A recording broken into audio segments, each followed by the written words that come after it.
Placé sous le thème partenariat économique pour une croissance partagée, le Forum économique RDC-Angola a ouvert ses portes ce lundi à Kinshasa.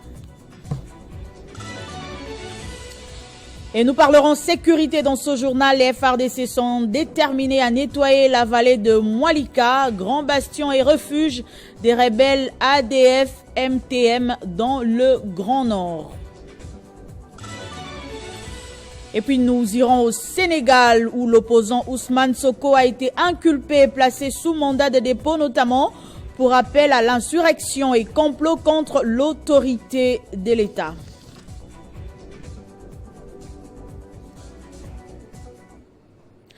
C'est l'heure de vous informer. Bienvenue à tous à ce journal sur Télé 50. Parlons d'abord des 9e Jeux de la francophonie qui se poursuivent à Kinshasa. Ce lundi, c'était le tour des matchs de l'altéisme dans différentes épreuves. Mais notre reporter Christian Bokaya s'est intéressé aujourd'hui à d'autres disciplines, notamment les nzango et les freestyles. On le retrouve en direct du site de l'échangeur. Bonsoir Christian, comment se déroulent les compétitions sur ces sites ? Ouais, bonsoir Grace, bonsoir. Nous avons choisi ce soir les sites de l'échangeur délimité pour voir l'ambiance qui règne de ces côtés-ci, puisque depuis que ces jeux ont commencé, nous étions beaucoup plus sur les sites de martyrs de la Pentecôte, mais ce soir, nous avons quand même vu une ambiance aussi, on va dire, fantastique, un peu comme sur les sites de martyrs, où il y a beaucoup de monde. Voilà les gens qui s'agglutinent ici pour suivre les différentes disciplines, les jonglages, les freestyles, l'hip-hop, la musique aussi, oui, puisqu'il y a de la musique qui retentit sur les haut-parleurs. Donc le public qui fait les déplacements de ces sites exhibe quelques pas de danse. Ça se passe plutôt bien. Avec cet écran géant derrière moi, ça veut dire le public qui est de ses côtés est connecté avec le public du stade de martyrs de la Pentecôte pour suivre en direct les différentes rencontres de l'athlétisme. Même si le Maroc a gagné la part du lion, on signale quand même que la RDC a réussi à envoyer 3 athlètes en demi-finale. Donc dans différentes épreuves, les 4x100, handisport, ça se passe plutôt bien. Il y a aussi les nzango sur le site de l'échangeur. Bref, si vous n'êtes pas sur le site de martyrs, vous pouvez être sur le site Père Raphaël de la Quétule pour la lutte ou pourquoi pas pour le football. Si vous n'y êtes pas, venez en tout cas sur le site de l'échangeur puisque ça se passe bien ici. Nous avons aimé faire ce tour ici avant que le basketball ne reprenne demain, puisqu'on rappelle demain qu'il y aura le match de quart de finale. Déjà la RDC va affronter l'île de Madagascar. La RDC qui a été récupérée comme meilleure 3e, mais sinon de ce côté-ci, moi personnellement j'ai exhibé quelques pas de danse, en tout cas je dirais même beaucoup de pas de danse, puisqu'il fait beau. Il fait beau de ce côté-ci, le sport, la culture, ce mixage-là, ça fait en tout cas beaucoup de bien grâce à Lambo. Merci Christian Bokaya pour toutes ces précisions. Dans l'actualité également, le Premier ministre Samalou Kondé a ouvert ce lundi les travaux du Forum économique RDC-Angola. Partenariat économique pour une croissance partagée, c'est le thème retenu pour ces assises. Selon le vice-premier ministre en charge de l'économie, Vital Kamerhe, ces assises constituent un cadre de réflexion important autour des opportunités d'affaires en vue de booster les relations économiques entre Kinshasa et Luanda au profit de leurs peuples respectifs. C'est le Premier ministre qui a coupé le ruban symbolique, marquant ainsi le début de ce forum économique RDC-Angola.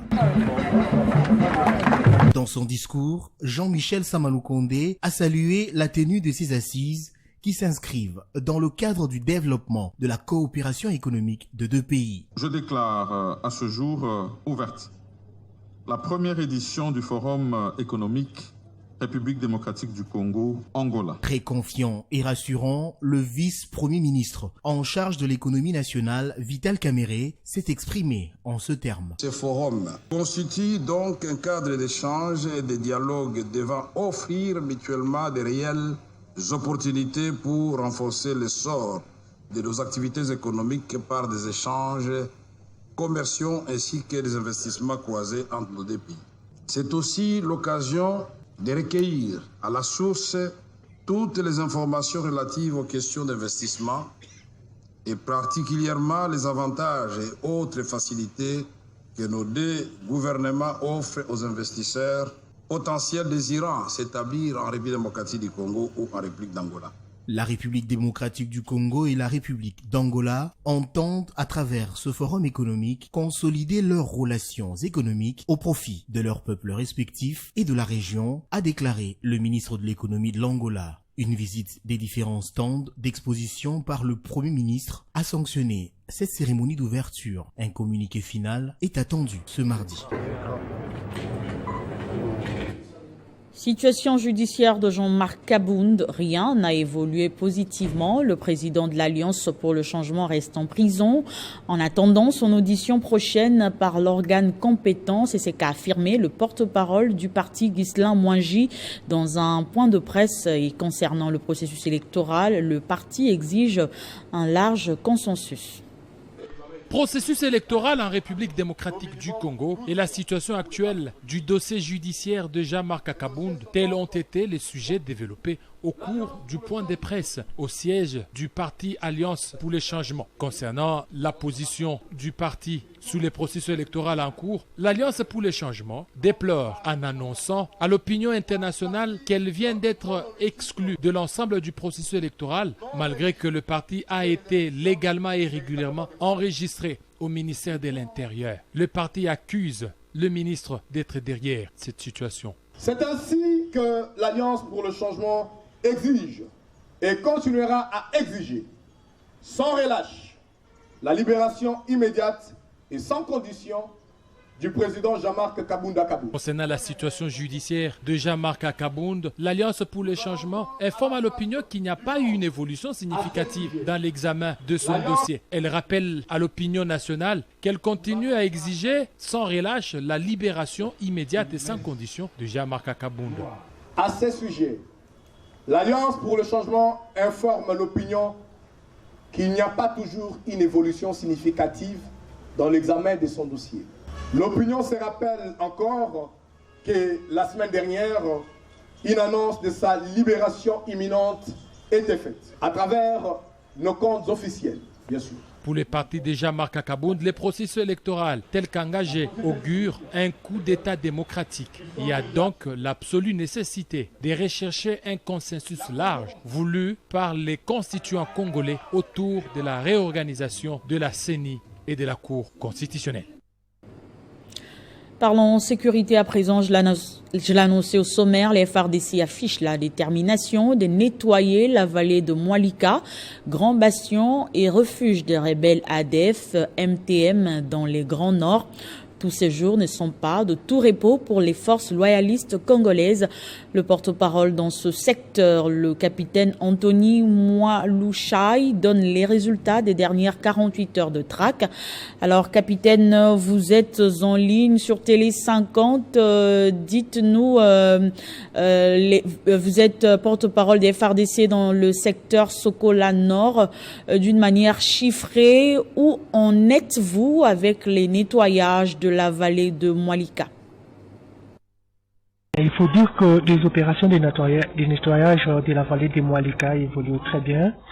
Et dans 48 heures, c'est-à-dire dimanche et ce lundi, les forces armées de la République démocratique du Congo ont réussi à neutraliser au total 6 combattants ADF MTM et récupérer 6 armes de guerre de type AK-47 et plus une arme PKM.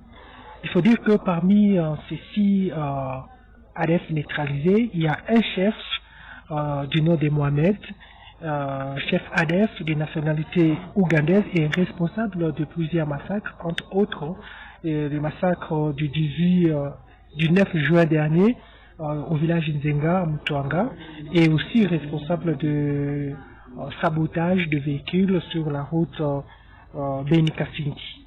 Donc les autres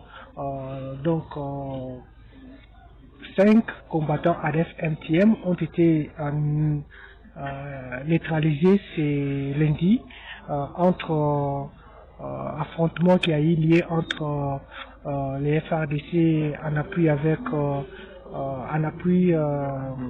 avec les UPDF, l'armée ougandaise, contre les ADF. Donc nous avons réussi à neutraliser 6 ADF MTM dans 48 heures et au moment où je vous parle, souterrain, la guerre, le combat, l'affrontement continue entre l'armée régulière et son partenaire UPDF et terroriste ADF-MTL. Merci, capitaine Anthony Mwalusha. Je rappelle que vous êtes porte-parole des FARDC dans le secteur Sokola Nord. Et puis, lutte contre le chômage des jeunes en République démocratique du Congo, Ben Carlos et l'entreprise Rock Metal Congo s'impliquent. L'objectif est de résoudre les problèmes sociaux qui se posent. Plusieurs investissements sont attendus au Sud-Ubangi et au Kasaï.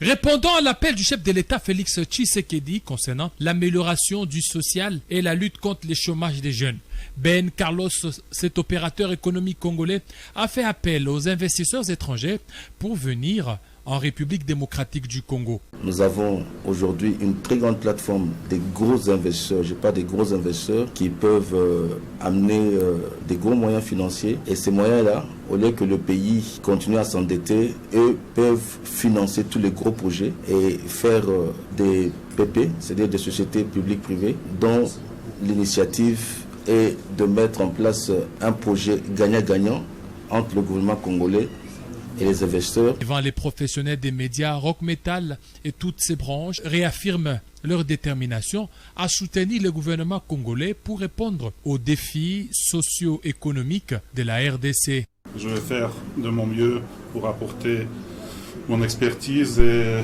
mes capacités professionnelles pour le bien de tout le monde. La société Rock Congo, Rock Metal, investit dans les transports fluviaux, l'agriculture, mines, exploitation pétrolière. Dans les tout prochains jours, la société Rock Metal va investir dans le Sud-Ubangi et Grand Kasaï en créant une société de cimenterie, ce qui a coûté plus de 200 millions de dollars avec toutes les formalités d'usage. L'association Les Amis de Gaël Boussa, section Ndolo Liboko de la commune de Ngaliema Manenga a pris part à une grande manifestation socioculturelle la Manenga dans la commune de Ngaliema justement. Sachez que les Amis de Gaël Boussa de Ndolo Liboko constituent à ce jour la plus importante en termes de membres dans le district de Lukunga.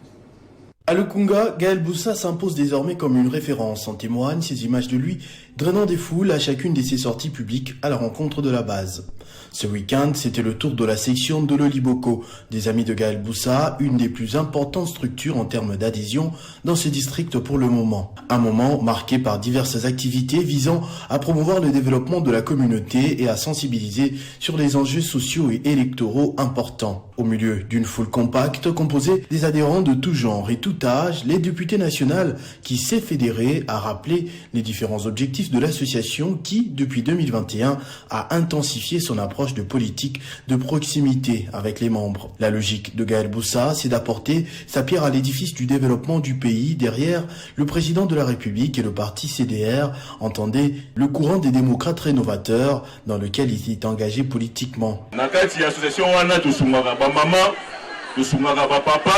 tosungaka pe bilenge tosalaka yango na 1500 mama na IPN bazonga financement ya AGB po business na bango kende liboso toyebi ke mokonzi ya mboka Félix Tshisekedi président de la République a instauraki gratuité de l'enseignement eza bongo te boni biso bao tozalaka na ye o tolingi pe bandeko na biso.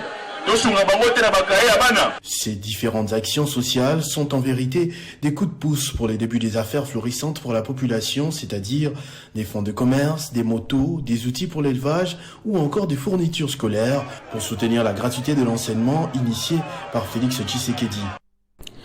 Pas d'élection sans l'audit du fichier électoral. Telle est la position du parti politique des activistes pour la démocratie, le libéralisme et le fédéralisme, parti membre de la plateforme Lamuka de Martin Fayoulou. C'est Emmanuel Moutalou, président de ce parti politique, qui l'a déclaré devant ses militants lors d'un meeting de vérité organisé à son siège national à Lubumbashi. Regardez.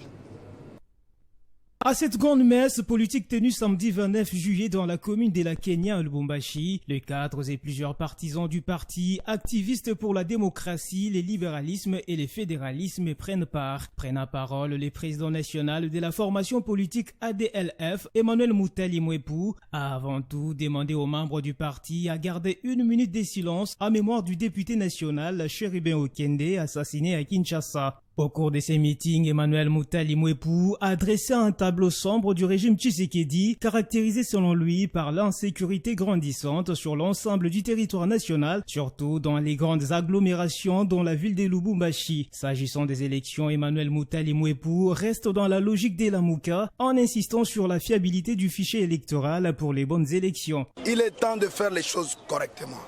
Nous avions demandé, nous avions préparé la population à l'article 64 qu'il est temps de se prendre en charge. C'est maintenant ou jamais. La CENI n'est pas correcte. Sans fichier électoral, nous, membres de la Mouka, c'est-à-dire ADLF, membres de la Mouka, on ne peut pas céder, on ne peut pas déposer nos candidatures.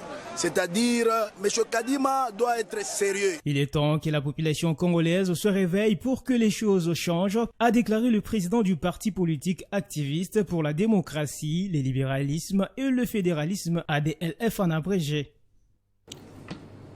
Socrate Mobengai obtient officiellement le soutien des cellules de l'UDPS de Kindele Monastère dans la commune de Mongafula. C'était au cours d'un échange sur le processus électoral tenu le week-end dernier. Membre de l'Union pour la démocratie et les progrès social, Maître Socrate Mobengai a communié dimanche avec les militants de la cellule UDPS Kindele Monastère dans la commune de Mongafula. 12 cellules UDPS présentes à cette cérémonie d'échange ont ouvertement manifesté leur soutien à Socrate Mobengai comme leur représentant provincial aux échéances électorales de décembre 2023. Devant les militantes et militants, les natifs de cette municipalité de Kinshasa a remercié les différentes cellules pour cet appui manifeste en sa personne. Face aux différents défis de la commune de Mongafula et pour que Kinshasa et la RDC en général connaissent son essor, il a appelé ses pairs de l'UDPS de se mobiliser davantage pour soutenir le chef de l'État, Félix-Antoine Tshisekedi, à la magistrature suprême et lui accorder une majorité parlementaire dans toutes les assemblées nationales et provinciales. Dans les jours à venir, nous sommes obligés d'avoir un contact permanent pour se tenir main dans la main pour accompagner votre frère, votre fils, grand frère ou papa dans cette démarche d'accorder au chef de l'État la majorité parlementaire à tous les niveaux. Mettons-nous debout. Qui n'a pas vu la bonne volonté du chef de l'État? Il travaille dur pour son pays, mais il a besoin des personnes qui peuvent les tenir dans la main, l'accompagner dans cette démarche. Seul, il ne saura pas. Par la même occasion, l'autorité morale de l'ASBL Les Amis de Socrate Mobengai a annoncé un don de plusieurs sacs de ciment en faveur de l'école primaire Magloire qui a abrité cette rencontre d'échange victime d'érosion pendant la saison pluvieuse. Au parti Lumumbiste unifié, le candidat à la députation nationale Prince Kangila a communié avec sa base, notamment à Massina et Kimbanteke, où il a également répondu aux besoins de la population. Toujours plus proche de sa base et soucieux de l'amélioration des conditions de vie de la population de la Tiangou, le candidat à la députation nationale Prince Kangila multiplie les actions sociales dans cette circonscription électorale. À Massina, au quartier Mandiangou, Prince Kangila, au cadre du Palou, a remis un lot important d'équipements médicaux et des produits pharmaceutiques au centre de santé Aka qu'il a réfectionné sur fonds propres. Le mot d'ordre donné était que les soins devaient être gratuits pour tous les enfants et tous les examens étaient aussi gratuits. L'objectif est de se rapprocher encore plus de la population, mais surtout rester dans la vision qui nous a été léguée par le patriarche Antoine Kizenga, qui est aujourd'hui véhiculé par le secrétaire général chef du parti, Willy Makiash. Et dans le cadre de son projet de réinsertion sociale des filles mères de la commune de Massina, Prince Kangila a également fait un don des machines à coudre à la grande satisfaction des bénéficiaires. Voter utile, c'est être du bon côté de l'histoire. C'est voter pour le président de la République, chef de l'État, Félix-Antoine Tshisekedi Tshilombo. Le candidat Palou à la députation nationale a procédé également à l'inauguration du centre d'apprentissage auto-école, œuvre du secrétaire général adjoint du Palou, Maître Didier Mazenga, ministre du Tourisme. Par ailleurs, Prince Kangila a tenu un grand meeting populaire dans la salle La Compassion à Massina où il a communié avec sa base avant de se rendre à Kimbanteke où une réception a été organisée en l'honneur de ce grand natif de la commune de Kimbanteke. La nuit du mérite, soirée de récompense à l'endroit des personnalités ayant contribué au bien social des populations africaines a eu lieu dimanche 30 juillet à Kinshasa. Parmi les heureux nominés, Aimé Pascal Mongo, président national du parti Congrès national africain pour le réveil du Congo, qui a été reconnu pour ses multiples actions philanthropiques. Une statuette en bronze lors de la Nuit du Mérite. Un mérite qui est attribué à ce digne fils du pays pour ses nombreuses actions philanthropiques, reconnues non seulement sur le territoire national, mais aussi en dehors de nos frontières nationales. Aimé Pascal Mongo Lokonda, homme politique à la tête du parti Congrès national africain pour le réveil du Congo, Sénarque et opérateur économique dans les secteurs des mines, de l'agriculture et de l'énergie, a eu les mots justes pour décrire sa joie en présence d'un parterre de personnalités, collaborateurs, membres de famille, amis et connaissances. Je voudrais aujourd'hui dédier ce trophée d'abord à l'Éternel et Tout-Puissant, maître des temps et des circonstances, à mes parents, Louis-Félix Mongo, à ma tante épouse qui par présidence heureuse célèbre aujourd'hui son anniversaire. Nul nous sommes nés et nul nous partirons. Pour autant, nous avons encore le souffle de vie, et nous d'ailleurs gratuitement. Il est important de laisser des traces de vie positives dans la vie pour que lorsque nous partirons, nous puissions être habitués de dire comme Paul, j'ai combattu le bon combat de la foi, j'ai achevé la course. Cette cérémonie, agrémentée par un orchestre d'interprétation, a eu le mérite de consacrer les femmes africaines à travers Miss Mama Ekilo et de célébrer le jour de naissance de l'épouse de l'heureux nominé Julienne Mongo. Adhésion massive au sein du parti Congo Debout pour le développement, cher à Pierre Tembele. Cette fois-ci, c'est la mutuelle de santé de solidarité chrétienne de Anastasie Yvette Mouika qui emboîte le pas. Ils sont allés la prendre chez elle, escortés jusqu'au siège de leur parti politique, Congo Debout pour le développement. Elle, c'est Anastasie Yvette Mouika. Aujourd'hui, c'est l'adhésion de tous les membres des mutuelles de santé et solidarité chrétienne au CDD, parti cher à Pierre Tembele Maeta. Chants et cris de joie en l'honneur du parti membre de l'Union sacrée, tous ne jurent que sur les soutiens au chef de l'État, Félix Antoine Tshisekedi Tshilombo. Aujourd'hui, c'était l'adhésion massive des mamans qui sont déjà membres de la mutuelle de santé. Alors, j'avais demandé aux mamans que les mamans viennent m'accompagner, que les mamans viennent adhérer pour qu'on puisse travailler. Que les mamans n'attendent pas de moi si je deviens député ou si je deviens quelque part une autorité. Mais comme nous travaillons déjà en synergie avec les mamans et les papas, c'est comme ça que je leur ai demandé qu'ils viennent aussi adhérer à notre parti pour la réélection de notre président Fatih Beton. Commençons d'abord avec les mamans maraîchères. Nous allons commencer par l'achat de semences. Nous allons évoluer aussi, il y a aussi les pêcheurs qui sont absents, il y a aussi les motards qui sont derrière moi ici, c'est même leur président qui est là. Donc on travaille vraiment tout près de la population. Chacun remplit sa fiche, la signe, remet à l'administration du parti. Pour Anastasie Yvette Mouika, le pari est gagné, cap aux élections pour les gagner avec assurance. On s'envole pour le Lualaba où une forte délégation du gouvernement provincial avec en tête le ministre provincial de la Santé publique Espérant Mouzaka a été dépêché en urgence par l'autorité provinciale afin de s'acquérir de la situation des victimes de l'accident routier survenu la semaine dernière et ayant causé des morts sur le pont Loudi dans le territoire de Muchacha. Le bilan provisoire fait état de 48 blessés et 18 morts. L'état des lieux de la situation macabre qui a une fois de plus touché la province du Lualaba dans sa partie du territoire de Muchacha, exactement au niveau du pont Loudi, et que nous avons malheureusement connu d'énormes pertes sur le plan humain, à savoir 18 morts suite à cet accident, 48 malades ou victimes qui sont en train de suivre les traitements. Sans parler des dégâts matériels, énormes également, et sans parler aussi des atteintes psychologiques. Ainsi donc, la mission qui a été diligentée en urgence, dois-je le dire, par son Excellence Madame le gouverneur de province, a fait à ce que, quand nous sommes arrivés hier, nous sommes passés directement à l'enterrement.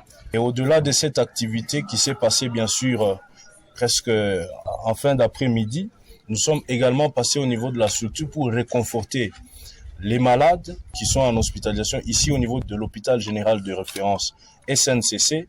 Nous avons apporté hier nuitamment là un lot très important des médicaments, lesquels lot a été conçu en fonction de l'état de besoin de la structure par rapport à la prise en charge des victimes. Cela a été fait et aujourd'hui nous nous sommes fait ce devoir-là de venir encore une fois de plus représenter l'autorité provinciale pour savoir comment est-ce que les amis ont passé une fois de plus la nuit et ajouter encore un lot très important en termes d'appui. Il s'agit Et face aux rumeurs et à la désinformation sur les travaux de réhabilitation et d'entretien des routes dans la cité de Kipushi par l'entreprise Kiko, le ministre provincial des Infrastructures, Urbanisme et Habitat, Eric Sakuyema, a tenu à éclairer l'opinion par une mise au point. Il a rassuré quant à la poursuite des travaux. Je vous propose de le suivre dans cet extrait. Le gouvernement provincial, à travers son gouverneur, l'honorable Jacques Kaboula Katoué, avait déjà entrepris des travaux dans la cité de Kipushi, sur l'avenue Louvois, et ça faisait plus ou moins 1600 mètres, 1 km 600, et cette route est déjà asphaltée. Et c'est dans cet élan que la société Kiko a approché le gouvernement provincial dans le cadre purement social pour que certaines routes de Kipushi, qui sont déjà dans un état de délabrement très avancé, que l'on puisse le faire en 2 étapes. Les 2 étapes, c'est lesquelles? C'est premièrement que l'on puisse travailler sur la couche de base et la couche de fondation. Et la 2e étape consistera à mettre la couche de roulement. Et c'est dans ces conditions que nous, en tant que gouvernement provincial, en tant que ministère des Infrastructures, nous avons enjoint Kiko pour que les travaux soient faits dans les bonnes conditions. Donc nous voulons seulement rassurer à la population de Kipushi que vos routes ne seront pas en terre, mais vos routes vont être asphaltées et nous y veillons. Toujours dans le Haut-Katanga, à Likasi, le bourgmestre de Chituru a procédé à l'inspection de plusieurs chantiers qui sont restés inachevés dans sa municipalité depuis plusieurs mois. Anzaka Soura s'est personnellement investi pour la relance des activités sur les différents chantiers. Les hangars du nécropole Sapin 3, le stade de Chituru, des principaux chantiers qui ont été investis par Madame le bourgmestre. C'est sous un soleil accablant que la patronne de la commune de Chituru, Anzaka Soura, a investi les différents chantiers amorcés dans sa municipalité. Dans sa suite, le chef de bureau, les membres du conseil communal de sécurité, les jeunes de la commune de Chituru qui ont été associés à cette visite d'inspection. Les travaux s'effectuent à qui mieux avec une certaine célérité.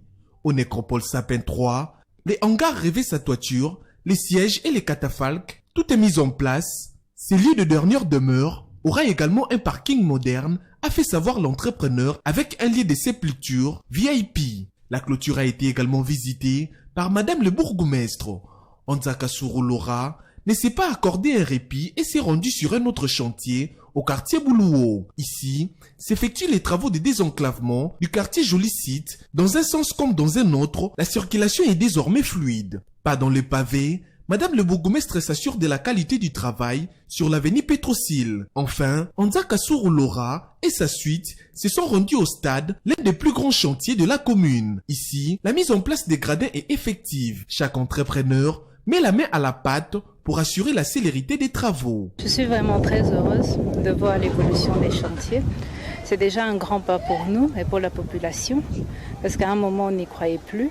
Mais aujourd'hui, le fait de descendre sur les différents chantiers qui ont repris, nous sommes très heureux et satisfaits. Répondant à l'appel du chef de l'État, Anzaka Laura ne laisse rien où son regard est posé. Tout doit être fait selon les règles de l'art. Et puis, sachez qu'un culte d'action de grâce a été organisé samedi pour le pilote Michael Kiboko qui a évité un crash lors de son atterrissage à l'aéroport international de Njili.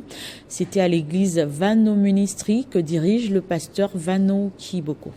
C'est l'église Vano Ministry Foundation que dirige le pasteur Vano Kiboko qui a servi de cadre pour la célébration du culte d'action de grâce dédié à leur fils, Michael Kiboko. Pilote de son état, Michael Kiboko, considéré comme un héros, a grâce à son savoir-faire évité le crash lors de son atterrissage à l'aéroport international d'Njili avec un appareil endommagé, notamment un pneu crevé au décollage de l'aéroport de Goma le mercredi 19 juillet 2023.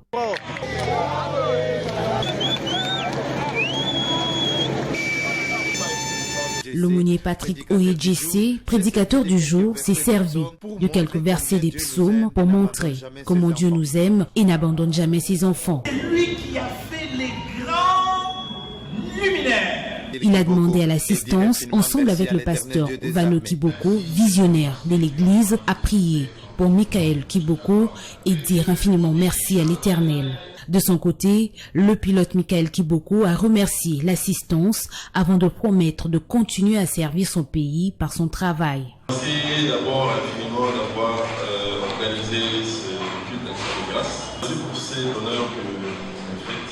Que Dieu vous bénisse tous et je continue à rendre grâce à Dieu pour tout ce qui est passé. Et mon devoir, c'est de continuer à vous honorer. Je peux vous dire merci pour vos prières. C'est par des témoignages et des prières, des bénédictions que cette journée s'est clôturée. L'actualité en dehors de nos frontières nous emmène au Sénégal. Après avoir été auditionné ce lundi par un juge d'instruction de Dakar, l'opposant sénégalais Ousmane Sonko, arrêté depuis vendredi, a été inculpé et placé sous mandat de dépôt, notamment pour rappel à l'insurrection et complot contre l'autorité de l'État. Annonce faite par l'un de ses avocats qui a indiqué que 8 infractions sont reprochées à Ousmane Sonko. Pendant ce temps, l'Internet mobile reste suspendu dans ce pays. C'était l'essentiel de l'actualité. Place au rappel de titres. Placé sous le thème partenariat économique pour une croissance partagée, le forum économique RDC-Angola a été ouvert ce lundi à Kinshasa. Vous avez suivi les détails dans ce journal. Sécurité dans le Grand Nord, les FARDC sont déterminés à nettoyer la vallée de Mwalika, grand bastion et refuge des rebelles ADF-MTM. Au Sénégal, Ousmane Sonko a été inculpé et placé sous mandat de dépôt, notamment pour appel à l'insurrection et complot contre l'autorité de l'État. Ce journal est complètement terminé. Merci de rester fidèle au programme de Télé 50 et de Radio 50.